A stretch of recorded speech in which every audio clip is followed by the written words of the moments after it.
hasta que llegó Garrett y hizo ¡plá! Se la sacó el orto de la mesa.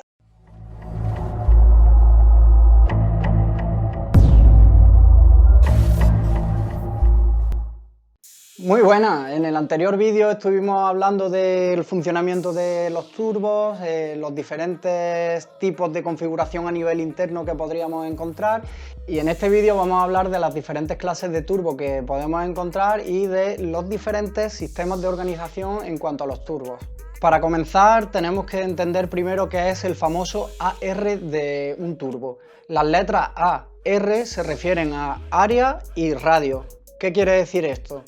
Se define como el área de entrada de la sección transversal dividida por el radio trazado desde el centro de la turbina al centro de esa misma área. Como norma general, la relación de AR debe ser constante a lo largo de los canales por donde fluyen los gases. Si recordáis, en el anterior vídeo os dije que un turbo con una caracola pequeña, una turbina pequeña, daría buenas prestaciones en bajas revoluciones, tardaría poco en cargar, pero en altas revoluciones sería bastante penalizado, a diferencia de una turbina más grande que tendría más rendimiento en altas revoluciones, penalizando en bajas revoluciones, tardaría más en cargar. Pues esto no es ni más ni menos que el AR. Cuanto más AR tenemos, nuestro turbo se verá bastante más grande, y cuanto menos AR tengamos, nuestro turbo se verá bastante más pequeño. Los turbos tienen dos AR, en el lado de admisión y en el lado de escape.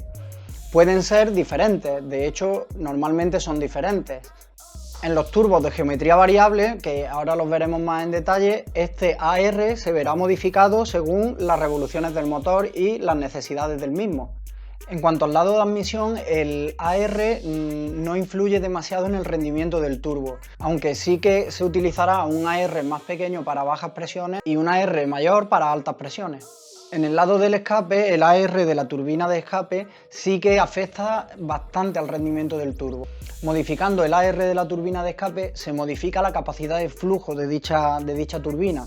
Por tanto, el uso de un menor AR en la turbina de escape hará que los gases fluyan mucho más rápido y con esto conseguiremos que cargue antes el turbo en bajas revoluciones.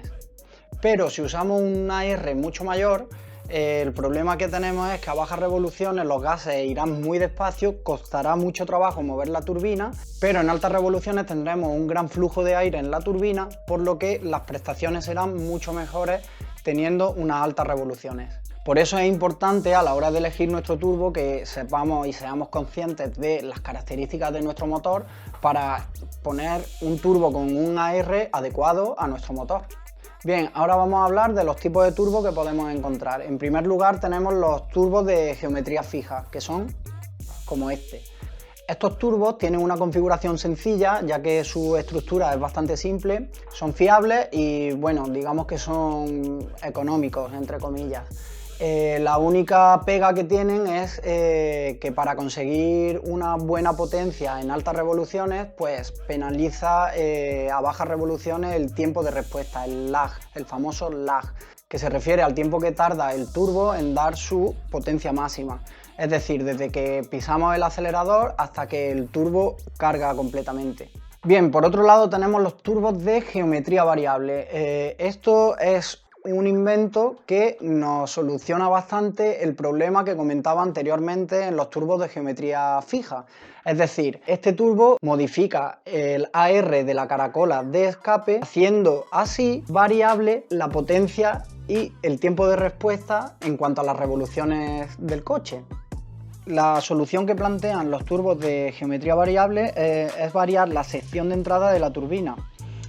Por lo tanto, a baja carga la sección será menor que en un turbo convencional, de forma que los gases pasarán por ella al ritmo que se requiere, es decir, a una mayor velocidad, y por tanto aumentarán la velocidad de giro de la turbina. Esto provoca que a altas revoluciones la sección se abra, es decir, sea más grande, por lo tanto se modifica el AR del turbo y conseguiremos que la potencia máxima a altas revoluciones sea la adecuada. De hecho, los turbos de geometría variable prescinden ya de la famosa válvula de alivio que comentaba en el vídeo anterior, es decir, de la wastegate, porque de esta función ya se encargan los álabes que son móviles en la función de geometría variable. ¿Qué beneficios tenemos con este tipo de turbos? Bueno, pues uno de ellos es que el motor trabaje de una forma más progresiva, entregando la potencia desde más bajas revoluciones hasta más altas revoluciones. ¿Qué inconvenientes tienen este tipo de turbos? Bueno, pues para empezar, que tienen muchas más piezas móviles, es decir, hay más probabilidad de que se rompa algo. También que es poco aconsejable ponerlo en motores gasolina, ya que los gases de escape en un motor gasolina salen unos 250 grados más calientes que en un motor diésel.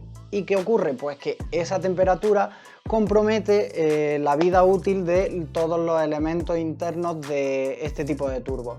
Por lo tanto, la fiabilidad se vería bastante afectada y no es recomendable. Y es por este motivo por el que siempre los solemos encontrar en motores diésel. Y son turbos bastante más efectivos que los de geometría fija. Por otro lado, tenemos los sistemas Twin Scroll.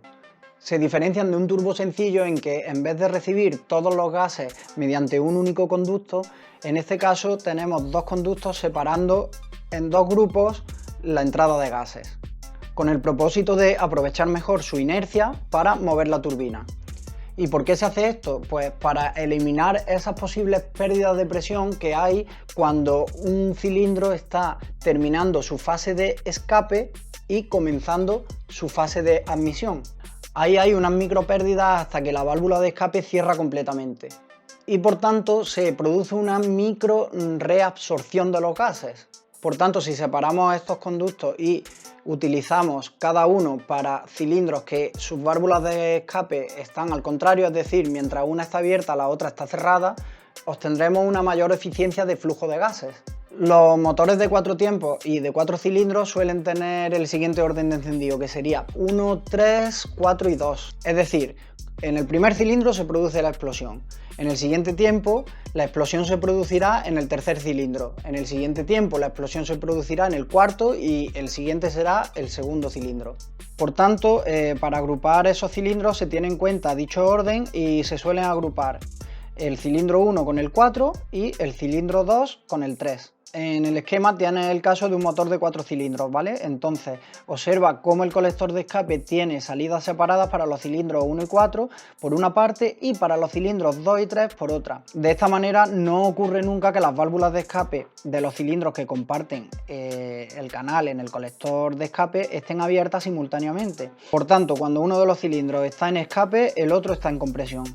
Los sistemas Twin Scroll, aparte de aprovechar con mayor eficiencia los gases de escape, también los podemos encontrar con geometría variable, pues mucho mejor y mayor rendimiento en todo el rango de revoluciones del turbo.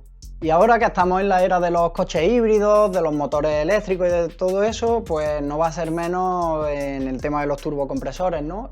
También tenemos turbocompresores eléctricos. Los turbocompresores eléctricos hasta hace unos meses no era más que una turbina con un motor eléctrico que simulaba lo que hacía la turbina de escape, por lo tanto no tiene turbina de escape, en su lugar está ese motor eléctrico. La gran ventaja de estos turbos es que ya apenas tenemos lag, es decir, el tiempo de respuesta del turbo va a ser casi instantáneo. ¿Por qué? Porque ya no dependemos de los gases que vienen del escape. Y como ya os digo, pues hasta hace unos meses los turbos eléctricos eran estos, hasta que llegó Garrett y hizo ¡plá! Se la sacó el orto de la mesa y presentó su turbo E-Turbo, que es un turbo como lo conocíamos hasta hoy, con turbina de admisión y turbina de escape, es decir, compresor y turbina de escape, pero le añaden en medio un motor eléctrico que aprovecha la energía cinética para recargar las baterías de los coches híbridos. Claro, con esto podríamos poner un turbo mucho más grande y el problema de la carga en bajas revoluciones ya estaría solucionado con el motor eléctrico. Por lo tanto, definitivamente este va a ser el futuro de los turbos prácticamente al 100%. Vale, ahora vamos a hablar de los diferentes sistemas de organización que podemos encontrar en un turbo. Os lo muestro en imágenes mejor. Por un lado tendríamos el biturbo secuencial.